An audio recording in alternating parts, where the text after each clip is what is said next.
रोजी रोटी के लिए मैं वापस चला न्यूजीलैंड, और न्यूजीलैंड का सफर मतलब आधी दुनिया का टूर पैकेज। डायरेक्ट फ्लाइट भूल जाइए, आपको लेना पड़ेगा कनेक्टिंग फ्लाइट, और हमारी कनेक्टिंग फ्लाइट थी कुआलालंपुर मलेशिया में। और यहाँ मेरा ले ओवर था 13 घंटे का।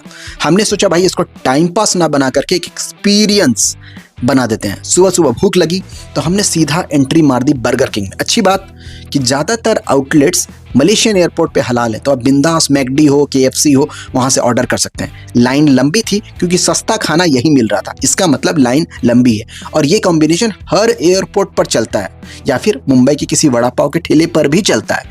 फिर मिला एयरपोर्ट में एक ज़बरदस्त नज़ारा, और वो था रेन फॉरेस्ट का। और भाई क्या कहना है, झरने की फुहार, हरियाली से भरा हुआ वातावरण, छोटे छोटे पहाड़, बहती नदियाँ, तितली पक्षी आर्टिफिशियल थी, लेकिन उनके हरकतें ऐसी थी लग रहा था कि आप असली रेन फॉरेस्ट में आकर के नज़ारा देख रहे हैं। हल्की सी ह्यूमिडिटी थी, रोशनी की किरणें, झरनों की आवाज़, ज़बरदस्त एहसास था।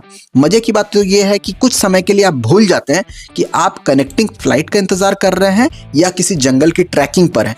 पूरे इस वर्षावन का यानी कि रेन फॉरेस्ट का हमने काफ़ी देर तक एंजॉय किया, और इससे हम हो गए पूरी तरह से रिफ्रेश। इसके बाद हो गया था लंच टाइम। लंच टाइम के लिए हमने एक और रेस्टोरेंट की तलाश की, और जो कि सस्ता भी हो, अपने बजट में भी हो। तो वो रेस्टोरेंट मिला हमें ग्रैंडमा किचन, जो कि एक लग रहा था लेडी चला रही हैं, जिनका बहुत सारा आउटलेट होगा। और यहाँ हमने पता किया कई सारे डिशेस जो प्लास्टिक के दिख रही थी, उनमें एक ज़बरदस्त अट्रैक्टिव डिश थी नासी लेमक, जो कि फ्राइड राइस जैसा लग रहा था। तो हमने उसको ऑर्डर कर दिया, और उसके बाद चले गए एक जगह कोने पर बैठ गए।